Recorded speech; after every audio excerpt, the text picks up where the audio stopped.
I decided to do a little something for myself today and put a little makeup on, have a little photo shoot, but I don't really have a lot of makeup. I don't even have a beauty blender, so I blend it with my fingers. So if I look like a clown, I already know, so don't come for me. Okay, let's try this.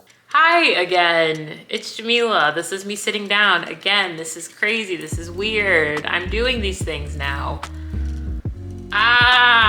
So towards the end of 2023 and just going into 2024, as a lot of like booktubers were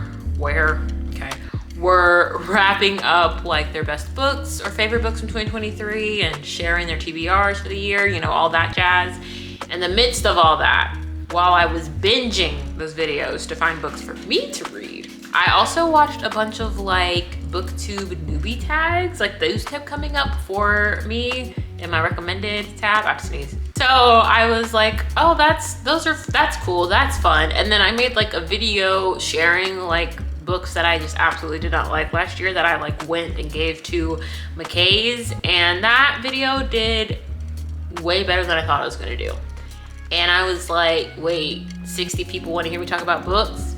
I'm gonna make some videos for those 60 people who want to hear me talk about books. My new reads page on my blog is like one of the most popular pages on my website. So I was like, maybe me being a nerd is paying off. So let's do this booktube newbie tag. I'm gonna hope that these are the right questions. The very first question, why did you start this channel? This is not a book specific channel, let me start there. But long story short, I have a blog that I love to pieces called simplyjamila.com. She's literally my public diary and just where I can go to express myself, whether it's in very, very fantastic writings or very, very like poorly written, but I tried to express myself, but it didn't come off that well, writings. I call them writings because I don't really like the words blog posts, but they're also not like articles, because articles make them sound like there's research and like scholarly things involving that, but there's nothing scholarly about what I write. It's just me writing. Anyway, so I have that website and I love it. And with that website, I had a video page and I was putting videos up just to like, again, another way to like document my life, like public diary. And I was using Vimeo for that, but Vimeo to have the longer videos like posted and everything cost money. And what am I trying to save in this economy? I got rid of Vimeo and I was like, well, the only way that I can upload longer videos for free is YouTube. And if you know me, like know me, from like middle school way back when, know me, I've had so many YouTube channels because I'll start a YouTube channel and I'll go with it and I'm like loving it, living my best life, and then I'm like, you know, I'm tired, and then I will just like stop. Second question, what are some fun and unique things you can bring to Booktube? I don't know. What are you most excited for about this new channel? I mean, it's not a book specific channel, as I've already kind of stated, but I'm excited about it because I feel free with this channel. I mentioned it in the last, maybe not the last vlog, but like the vlog where it's like week of my life as a new high school teacher. But I mentioned it in there that like I'm done deleting YouTube channels.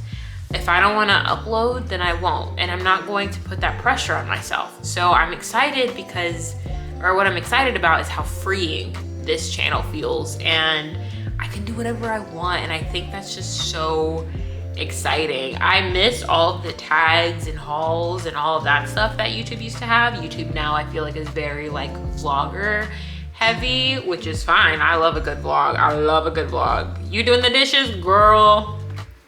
Love it. Way to keep your house clean. Can't relate. I've had the same pasta dish sitting in my sink for a week. There's a story behind there though, so don't judge me. There's a story. Number 4, why do you love reading? I love escaping. There's two sides to it. So fiction wise, I just love escaping. Like, please distract me from my life. I'm supposed to be grading papers? No, I'm not. I'm supposed to be reading and pretending that I'm not a stressed out teacher. Yeah, I don't know what you mean, grading papers, what? But then the nonfiction side, because I do love nonfiction books, and we'll talk about that later, I love learning. Number 5, what book or series got you into reading? Junie B. Jones, the icon. What questions would you ask your favorite booktubers? There's only like 2 booktubers that I watch. One, I don't remember her name. Is it Kyla? I think her name's Kyla. but she used to make like mommy content and then like planning a wedding or something. Like she used to do all sorts of different content, and then she recently, like in the last year, recently erased all of those videos from her channel and started over to become a booktuber. And I really just want to be like, why? Because I've noticed when she did that several people in the comments were like, this isn't really for me, and like they unsubscribed. And like, does that, I mean, I'm sure it doesn't affect her as far as like having fun with the content she's making, but like at the same time, does it feel defeating almost? And then, because she is a mom, how you got the time? Another booktuber that I watched that I actually talked about on the blog because I love this woman. I love her so much. Her name is Shaughnessy Schroeder. I was saying Schroeder. I don't even know where the owl came from, but it's Schroeder. It's literally pronounced how it's spelled, and I was still messing it up. But I would ask her, like, I need a document for her hair keratin. Does she ever think about getting rid of like the books that she has? Because she has like this big bookcase with several books color coordinated, but then she has several bookshelves around her home with books that are also color coordinated. And I'm like, do you ever just think about like, I'm just gonna swipe? What challenges do you think starting a booktube channel will be the hardest to overcome? I don't know. When did you start reading? From what I can remember, 3rd grade. Where do you read? So I read in this chair that I'm sitting in that I love. I read on my couch that I also love. Oh, I don't know if you've watched previous videos of mine. I moved, by the way. I try to, if I'm gonna read in bed, I'm gonna read a chapter in bed because I will like sit there for hours and read if I'm reading in bed. And I don't want to do that. I don't want to make that a thing. I'll try to read before I go to sleep, but I will try to limit myself to just a chapter. What kind of books do you like to read? Glad you asked, because ooh. So the first one, This Is Major by Shayla Lawson. I used to talk about this book a lot on the podcast, I think. So this is a nonfiction book. So I love reading just nonfiction information, like research was done, people are being quoted, like those kinds of books. I don't know what you would call this, but I like just like fiction books, but they're like based on issues in society, I guess that makes sense. Like this is Dear Martin, and there's like racial injustice all over this book. It's kind of like The Hate U Give. Like I love reading those kinds of books. So I really, zoom, I guess. Then I'm getting into thrillers, okay? I read We Were Liars, hated it. That book is horrible. This is a book that I will continuously rave about until I read his other works. I read The Silent Patient, and that put me back on to thrillers, which I don't like scary movies, like at all. So the fact that I love a good thriller as a book, I'm kind of shook. I also like memoirs. Love memoirs. I'm Glad My Mom Died by Jeanette McCurdy will forever be that girl. I love this book. And then I also like, I don't even know how to explain this. This is like a combination of societal commentary issues, nonfiction, and then like just essays. But My Body by Emrata, such a good book. So it's like personal stories from her. So I guess it's like a memoir. It's pretty much a memoir, but it's like little essays, collections of essays, all pertaining to her body. And then lastly, the biggest category that I do read, I'm a basic girl. I'm a basic hopeless romantic single girl.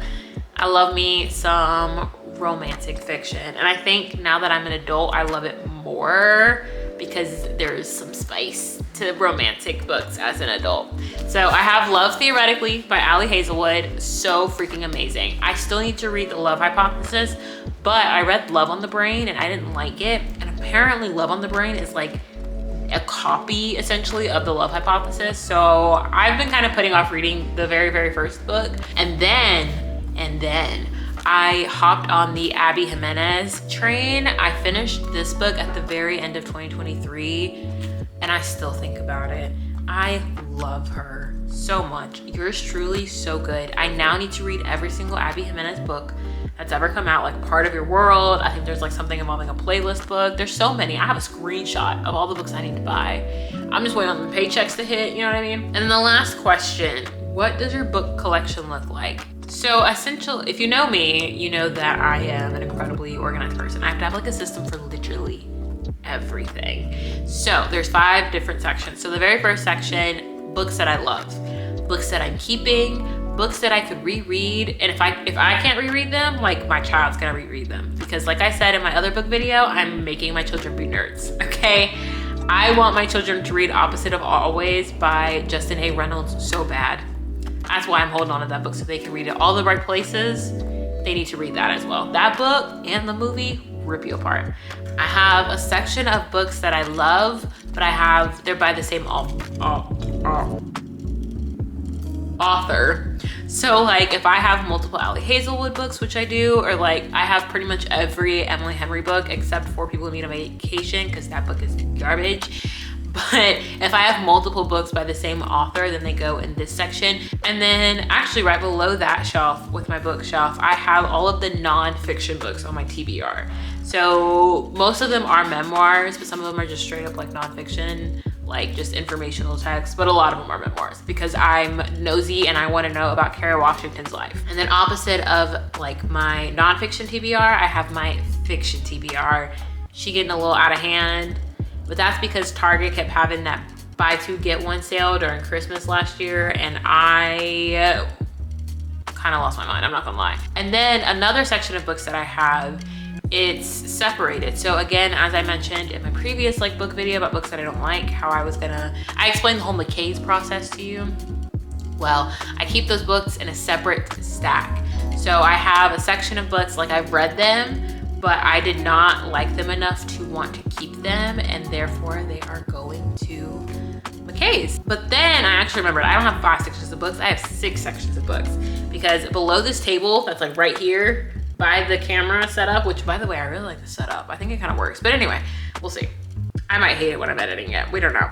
But there's a table right here that has like a little shelf in it, and this shelf has all of the books that I started, like there is a bookmark in them, but I need to finish them. And I have an explanation, don't yell at me. Okay, so first off, we have All About Love by Bell Hooks. I've already read this book. I read it, I annotated it, and I don't annotate books. That is one thing I do not do. I do not annotate books. I annotated this and I let someone borrow it, and I haven't seen that person in 2 years. So I am rereading this to re-annotate it. Then I'm reading like Blackout. It's a collection of stories by Black authors. So we have Danielle Clayton, Tiffany Jackson, Nick Stone, love her, Angie Thomas, Ashley Woodfolk, and then Nicola Yoon, and I love me some Nicola Yoon. So 6 authors, different stories in this book. I started this is my like self-date book. So I go on self-dates all the time. I talked about it on the podcast and I love it. And if I'm going to a restaurant, I'm not gonna just sit there and like people watch, at least be obvious about it. I'm not gonna be obvious about it, but I'll take this book with me on my self-dates. Then we have, listen, y'all, finishing this book this year is so serious that I have a frame of like my goals for 2024. And like, there's some serious goals. Like I'm trying to eliminate things that were about to become addictions. I'm trying to do better with my eating. Like there's some serious stuff on this goals list. And finishing this book is so serious that it made that list, okay? It's Tomorrow and Tomorrow and Tomorrow by Gabrielle Zevin. Am I on year 3 of reading this book?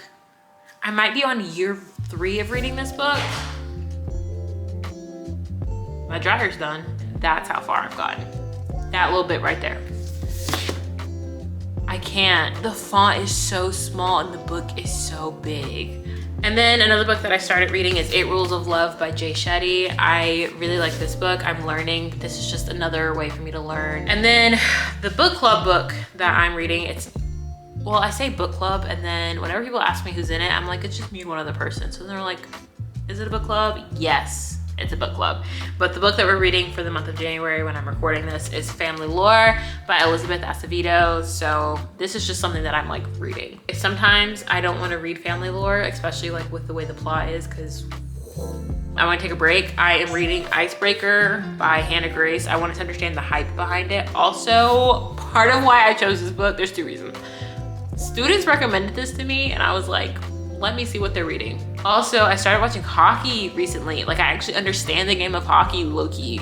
And so I was like, oh, I understand the game of hockey. I could read this book. There's not, like, no hockey jargon is in this book, or at least as far as I've gotten, which is this little bit right here. So it's just a lot of horizontal tango, we'll say that. Anyway, I'm done. I answered all the questions. I showed all the books. I did all the things. I am done talking your ear off. If you made it to this point in the video, you're crazy, but I love you for it. And thank you for watching me halfway join. Thank you for watching me halfway join Booktube. Like, I'm not fully committed, but I'm almost there. You know what I mean? And I guess I'll just talk to you, see you in the next one. I need to put my glasses on though. I'm like, eyes are hurting, head's aching, I'm blind. So let me go fix that vision, okay?